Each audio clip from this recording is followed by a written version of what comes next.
तो अब जो है मैंने पिछली वीडियो में आपको बताया था हाई लेवल लैंग्वेज से कैसे एग्जीक्यूटेबल कोड बनता है। अब उस पूरे फेज़ में जो है हम पूरा फोकस डालेंगे कंपाइलर पे। अब कंपाइलर के अंदर भी जो है ये कुछ स्टेजेस हैं हमारी। ये स्टेजेस जो है फॉलो करता है हमारा कंपाइलर। तो पहले हाई लेवल लैंग और यहाँ प्योर हाई लेवल लैंग्वेज जो है कंपाइलर को मिलती है। जैसा कि यहाँ पे था pure high level language compiler पे इनपुट होगी। और कंपाइलर के अंदर पहला फेज आता है। ये कुछ फेजेस है, ये सिक्स फेजेस हैं। इसमें जो है लेक्सिकल एनालिसिस, पहले लेक्सिकल एनालिसिस परफॉर्म होता है। लेक्सिकल एनालिसिस क्या करता है?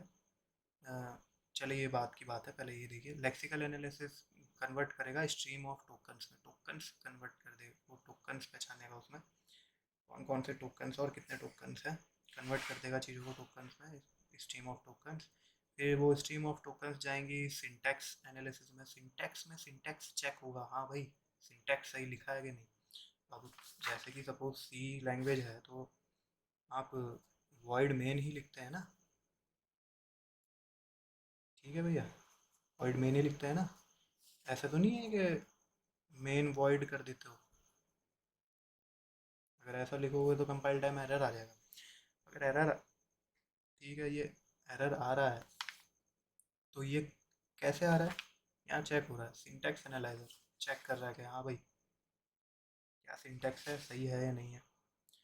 अभी सिंटैक्स एनालाइजर क्या देता है? एक पार्स ट्री देता है। पार्स ट्री की मदद से जो है ये सिंटैक्स पार्स ट्री में कन्वर्ट करेगा। जब सिंटैक्स सही होगा ये पार्स ट्री जाएगी सेमेंटिक एनालिसिस में। सेमेंटिक्स, अब सेमेंटिक्स यानी कि मीनिंग।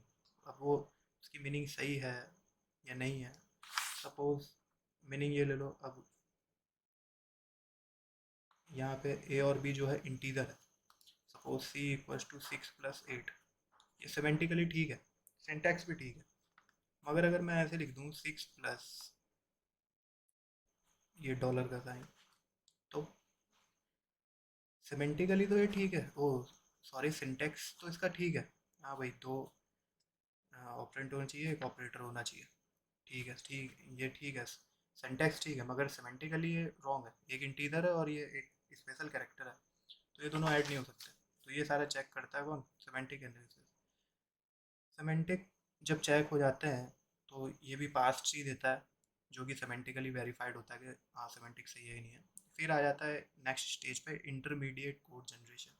या एक इंटरमीडिएट कोड जनरेशन होता है। 3 एड्रेस कोड हो सकता है, 4 एड्रेस कोड हो सकता है, काफ़ी तरीके के इंटरमीडिएट कोड होते हैं, तो वो भी हम सीखेंगे इसमें।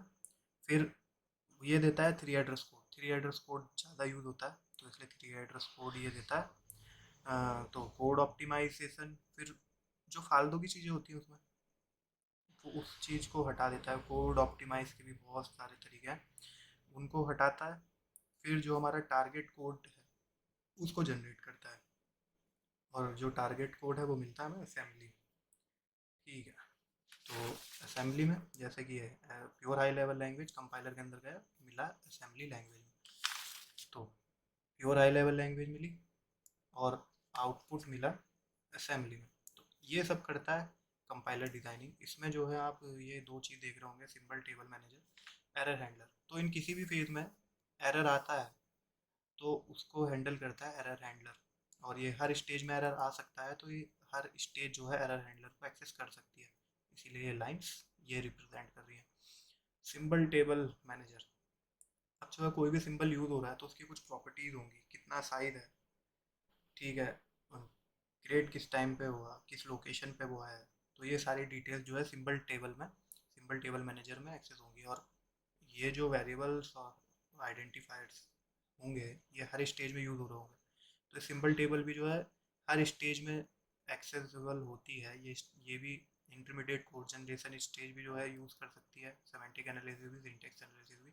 इसलिए ये दोनों स्टेजेस, ये दोनों चीज़ें एरर हैंडलर और सिंबल टेबल मैनेजर हर एक स्टेज में एक्सेसिबल है, ठीक है। तो इतना क्लियर हुआ होगा आपको, आई होप। अब देखते हैं नेक्स्ट। तो अब थोड़ी इंटरेस्टिंग चीज़ आने वाली है। सबसे पहले अब यही जो 6 स्टेजेस थी, यही जो है पूरा कोर्स हमारा। इसमें हम सीखेंगे सबसे पहले lexical analyser, syntax analyser, semantics analyser, intermediate code generation, code optimisation, target code generation, यही सब चीज़ हम इसमें देखने वाले हैं। सबसे पहले देख लेते हैं लेक्सिकल एनालिसिस। अरे भैया, ये लिखने वाला काम बड़ा बोरिंग लगता है मुझे। लेक्सिकल एनालिसिस, तो इसमें कोई भी स्टेटमेंट हो सकती है। पहली बात, suppose x equals to A plus star C. अब कोड को नहीं पता ए क्या है, बी क्या है, सी क्या है, ठीक है। तो ये लेक्सिकल एनालिसिस बताएगा कि हाँ भाई क्या है। कंपाइलर को नहीं पता क्या है, लेक्सिकल एनालिसिस बताएगा। कैसे बताएगा? भैया सी है आइडेंटिफायर, वेरिएबल भी एक आइडेंटिफायर होता है, पता होगा तो आपको, आई होप के पता हो। और ये है एक ऑपरेटर, ठीक है। ये है एक आइडेंटिफायर, ये स्टार तो रहेगा एस्ट्री। ये है ऑपरेटर, ये है आइडेंटिफायर, ये इक्वल्स टू, ये भी है एक आइडेंटिफायर। तो कितनी चीज़ पहचान ली? 1 2 3 4 5 6 7। और एक है सेमी कॉलन 8। तो ये 8 क्या है? टोकन्स। इनको कहते हैं token, the smallest single unit of in a program called token. तो ये टोकन्स पहचानता है, स्ट्रीम ऑफ टोकन्स, ये टोकन है और ये पूरा स्ट्रीम ऑफ टोकन है। तो यही करता है लेक्सिकल एनालिसिस। इसमें गेट में भी क्वेश्चन आ जाते हैं, एक स्टेटमेंट दे देगा आपको कुछ ऐसा, इक्वल्स टू 10, और पूछेगा कि हाँ भाई बताइए कितने टोकन है। तो जल्दी से फटाफट पेन कॉपी उठाइए और ट्राई करिए, कमेंट बॉक्स में बताइएगा कि कितने टोकन है। चलिए अब मैं बताता हूँ आपको। इफ़ एक टोकन, ओपन ब्रैकेट एक टोकन, ए एक टोकन, ग्रेटर देन एक टोकन, बी एक टोकन, ये 10 एंड सेमीकोलन। 1 2 3 4 5 6 7 8 9, ये 10, ये 10 नहीं है, ये 10 है, एक साथ है, 9 एंड 10। सो टोटल कितने टोकन्स है? 10 टोकन्स। तो ये जो लेक्सिकल एनालिसिस, लेक्सिकल एनालाइजर है, ये सिर्फ यही काम करता है। जो हमारा प्योर हाई लेवल लैंग्वेज है उसको स्ट्रीम ऑफ टोकन्स में कन्वर्ट करता है। और ये क्या करता है, देखा होगा आपने कोड में जो है ऐसे रहेगा, यहाँ लिखी होगी इफ कंडीशन, डबल स्लैश जो कि कमेंट के लिए यूज़ करते हैं। और अगर आपने लिखा होगा प्रिंट एफ नेक्स्ट लाइन, कुछ ऐसे करके परसेंटेज डी, तो इसमें जो है नेक्स्ट लाइन है। तो ये क्या करता है, दो चीज़ को हटा देता है, एक कमेंट को और एक नेक्स्ट लाइन को, दो तीन चीज़ को रिमूव करता है। रिमूव नेक्स्ट लाइन कमांड हो, हाँ टोकन बोल रहे, ठीक है। कन्वर्ट टोकन्स, ठीक है, टोकन्स में कन्वर्ट करता है और ये चीज़ें हटाता है। तो अब देखते हैं, एक पूरा हम देख लेते हैं कि कैसे कैसे ये पूरी चीज़ें परफॉर्म होती हैं। ठीक है, तो एक एग्ज़ाम्पल हम ले लेते हैं, पेन चेंज कर लेते हैं,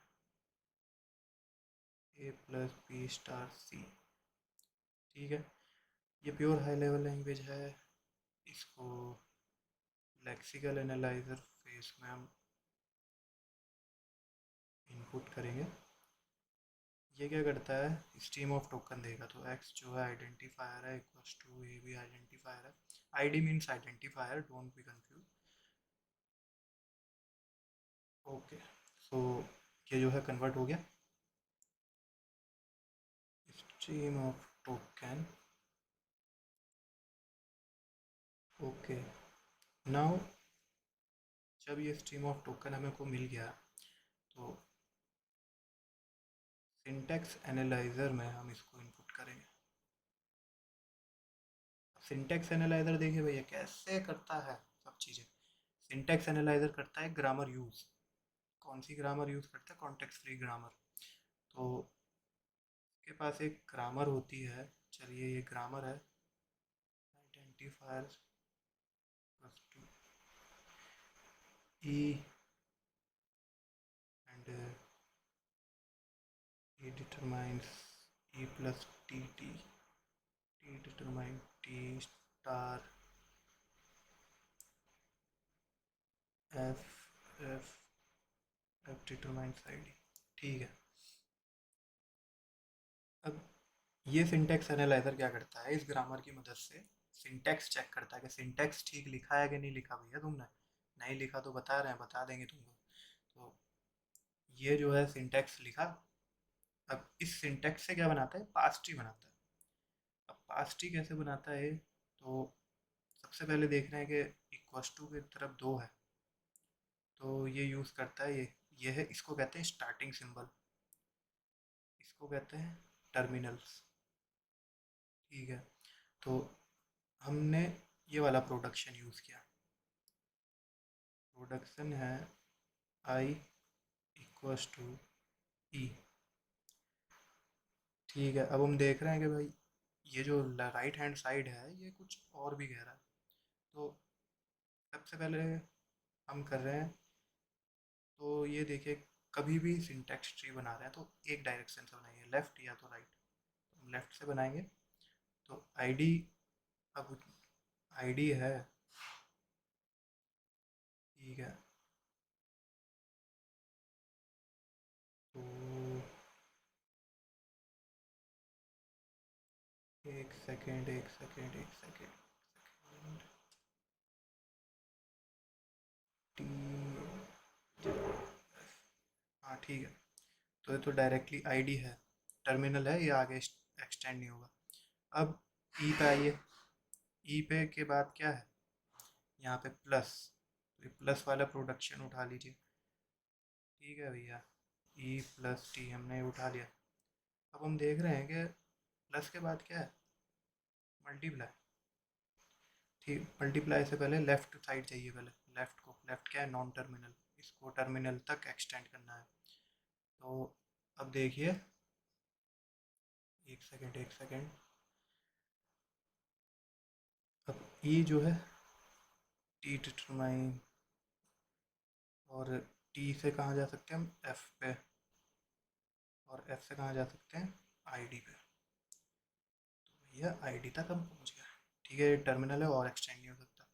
अब जाइए, ये भी टर्मिनल है, इसको एक्सटेंड नहीं कर सकते। और अब आगे नॉन टर्मिनल। अब देखिए टी, टी कहाँ जा रहा है? टी, और जो है टी की जगह हम क्या लिख सकते हैं? T into F. तो वही सेम लेफ्ट वाले को करिए। T tends T determine F. तो ये वाला प्रोडक्शन हम यूज़ करके लिख दे रहे हैं, ये एफ डिटरमाइन आईडी को यूज़ करके लिख दे रहे हैं, ये एफ एफ डिटरमाइन आईडी, तो इसको यूज़ करके लिख दे रहे हैं हम ये। अब देखिए इससे कैसे सिंटेक्स चेक करता है। अब ये ग्रामर है, ठीक है, इस स्ट्रीम टोकन स्ट्रीम के लिए। अगर ये ग्रामर, अब यहाँ पे ये ग्रामर है सिंटेक्स एनालाइजर के पास, दूसरा इनपुट आता है, तो ये ग्रामर इसी को जो है वेरीफाई करेगा, सॉरी दूसरे को नहीं करेगा। तो अगर गलती से इस स्टेटमेंट की जगह, इस स्ट्रीम ऑफ टोकन की जगह दूसरी स्ट्रीम ऑफ टोकन आ जाती है, तो वो इसको रिजेक्ट कर देगा, क्योंकि भैया ग्रामर हम पे इसको पास करने के लिए। अब इसको कैसे पास करेगा वो देखिए। आइडेंटिफायर, पहले वाला आइडेंटिफायर की जगह क्या था? एक्स। दूसरे वाले आइडेंटिफायर की जगह क्या था? ए। तीसरे वाले के पास क्या था? बी। और फोर्थ वाले के पास क्या था? सी। तो ठीक है, top to down, left to right. तो टॉप टू डाउन यहाँ से आएंगे। पहला विजिट किया आईडी, ठीक है। दूसरा देखा, हाँ एक्स है। अब जब लास्ट टाइम हम क्या करते हैं? लास्ट टाइम विजिट करते हैं, तो इसको रिड्यूस करते हैं। तो लास्ट टाइम विजिट किया आईडी, तो इसको रिड्यूस करो एक्स को आईडी। अब यहाँ आईडी की वैल्यू होगी क्या? एक्स। ठीक है। फर्स्ट टाइम देखा, सेकंड टाइम कुछ वैल्यू नहीं थी। ठीक है, फर्स्ट टाइम देगा, फर्स्ट टाइम देगा टी को, इसको भी, आईडी पे फर्स्ट टाइम, ए पे फर्स्ट टाइम, ए पे सेकंड टाइम, ठीक है। अब ए को, आईडी को सेकंड टाइम, तो आई इसको रिड्यूस करेंगे, आईडी की वैल्यू हो जाएगी कितनी, ए। फिर जो है ऊपर जाएंगे, फिर एफ जो है लास्ट टाइम दिख रहा है, एफ की वैल्यू हो जाएगी ए। अब और ऊपर जाएंगे, अब ए की, टी की वैल्यू कितनी हो जाएगी, ए। और ऊपर जाएंगे, ई की वैल्यू कितनी हो जाएगी, ए। ठीक है, अब सेम यहाँ पे गए, फर्स्ट टाइम देखा सबको, यहाँ पे आईडी को लास्ट बार देख रहे हैं, आईडी की वैल्यू हो जाएगी बी। ऊपर जाएंगे, एफ की वैल्यू भी बी हो जाएगी, टी की वैल्यू भी कितनी हो जाएगी, B. First time, second time, C को लास्ट टाइम देख रहे हैं, अब टी को लास्ट टाइम देख रहे हैं, सी, आईडी की वैल्यू सी, अब एफ की वैल्यू भी सी। ऊपर जाएंगे, अब इस टी को हम लास्ट टाइम देख रहे हैं, फर्स्ट टाइम यहाँ देखा था, लास्ट टाइम यहाँ देख रहे हैं, तो अब टी की वैल्यू हो जाएगी हम पे कितनी है, बी इंटू सी। अब हम और ऊपर जाएंगे, ठीक है, इस ई को लास्ट टाइम देख रहे हैं, तो इस ई की वैल्यू पे, ई पे क्या कर रहे थे, ई प्लस टी, ई की वैल्यू थी यहाँ कितनी, ए, प्लस टी की वैल्यू कितनी आ गई, बी इंटू सी। ठीक है भैया, और ऊपर गए, एस को देख रहे हैं लास्ट टाइम, एस किस में डिटरमाइन था, आई डी इक्वस टू ई, तो आई डी की वैल्यू कितनी हो रही है, एक्स, इक्वस टू ई की वैल्यू कितनी हो रही है, ए प्लस बी प्लस सी। तो ऐसे सिंटेक्स जो है चेक करता है सिंटेक्स एनालाइजर। ठीक है, अब नेक्स्ट फेज आता है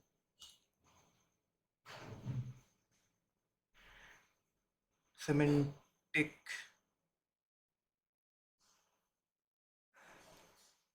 एनालाइजर। अब सिमेंटिक एनालाइजर क्या करता है भाई, ये पार्स ट्री, अब ये जो पार्स ट्री है, इसको कहते हैं पार्स ट्री। अब ये जो पार्स ट्री है, ये मिला सिमेंटिक एनालाइजर को, सिमेंटिक एनालाइजर क्या करेगा खाली, भाई इसका मतलब मीनिंग चेक करेगा, और जो हमें मिलेगा सेमेंटिकली वेरीफाइड, सेमेंटिकली वेरीफाइड पार्स ट्री मिलेगी। ठीक है, सेमेंटिकली वेरीफाइड पार्स ट्री मिली। अब सेमेंटिकली वेरीफाइड सेम, ये बी जो है इंटीजर है, और ये जो है कैरेक्टर, कोई स्पेशल कैरेक्टर है, तो वो सेमेंटिकली नॉट सेटिस्फाइड होगा, और वहाँ रिटर्न कर देगा, खाली मीनिंग चेक करेगा कि मीनिंग है कि नहीं, मतलब सही है नहीं है। अब नेक्स्ट जो आया, इंटरमीडिएट कोड जनरेशन। अब यहाँ पे जो है कोड जनरेट होगा, तो कैसे, इंटरमीडिएट, तो एक ले लेते हैं T1 बी प्लस सी, ये है, इतने को बी प्लस सी को हमने एक T1 में डाल दिया, T2 में डाल दिया ए प्लस T1 को, बी प्लस सी T1 हो गया था, या T1 हो गया था, और अब जो है ए प्लस T1 कर दिया।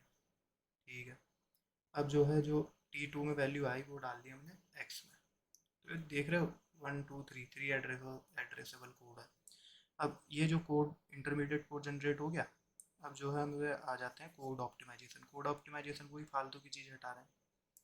ठीक है, अब एक चीज़ देखिए ज़रा, कि ये एक्स, T2 एक्स के अंदर हम डाल रहे हैं, अगर हम एक्स के अंदर ये वाली वैल्यू एक्स के अंदर डायरेक्ट डाल दें, तो एक लाइन हमारी कम हो गई ना कोड में, इसी को कहते हैं कोड ऑप्टिमाइजेशन। एक्स यहीं पे जो है डाल लेते हैं इसको। ठीक है, ये हो गया कोड ऑप्टिमाइज। और टारगेट कोड जनरेशन, अब आ जाता है बारी टारगेट कोड जनरेशन की। तो यहाँ पे वही है, आपकी असेंबली लैंग्वेज, मल्टीप्लाई करेंगे हम R1 R2 को, जहाँ पे बी जो है R1 में है, और सी जो है, बी जो है R1 में है, सी जो है R2 में है, मल्टीप्लाई करेंगे। अब ऐड कर देंगे किसको, अब जो है ऐड होता है ना, तो बाद वाले इसमें जो है वैल्यू जाती है R2 की, इन दोनों की ऐड करके R2 में वैल्यू जाती है, तो R0 और R2 को हम ऐड करेंगे, जब R2 में ऐड हो जाएगी वैल्यू, ठीक, तो क्या होता है, R0 में क्या है, ए, R0 में ए है, R1 में बी है, R2 में सी है। तो R0 में ए है, ए प्लस R2 में वैल्यू थी, यहाँ पे मल्टीप्लाई की, अब वो दोनों ऐड हो जाएंगे। तो हमारे पास पूरा जो ये वाली स्टेटमेंट थी हमारी, ये वाली, ये सॉल्व हो चुकी है और उसकी पूरी वैल्यू R2 में है। अब R2 में पे मिल गई तो हम खाली करेंगे क्या, मूव करेंगे R2 को X में। ये हमारा असेंबली कोड होता है। तो यहाँ पे होता है कंप्लीट। अब इसकी कुछ चीज़ें हैं। अब ये देखिए, जो यहाँ से लेक्सिकल एनालाइजर से और इतना फेज है इंटरमीडिएट कोड जनरेशन तक, ये क्या आता है, ये फ्रंट एंड में आता है, प्रैक्टिकली इम्प्लीमेंट करते हैं जब, front and in practical implementation, and this all done in syntax analyser phase practically. और ये जो जितना भी है लेक्सिकल एनालाइजर से और इंटरमीडिएट कोड जनरेशन तक, ये जो है आता है सिंटैक्स एनालाइजर फेज में। ठीक है, जब हम इसे प्रैक्टिकली इम्प्लीमेंटेशन करते हैं। और ये कोड ऑप्टिमाइजेशन और टारगेट जनरेशन ये आता है बैक एंड में। तो ये आपके कॉलेज के सिलेबस में रहता है, फ्रंट एंड और बैक एंड क्या होता है। तो ये सारे phase, syntax analyser, syntax lexical, syntax and semantic, intermediate code, ये आपका फ्रंट एंड। और ये code optimisation and target generation ये आपका बैक एंड। ठीक है, मिलते हैं नेक्स्ट वीडियो में।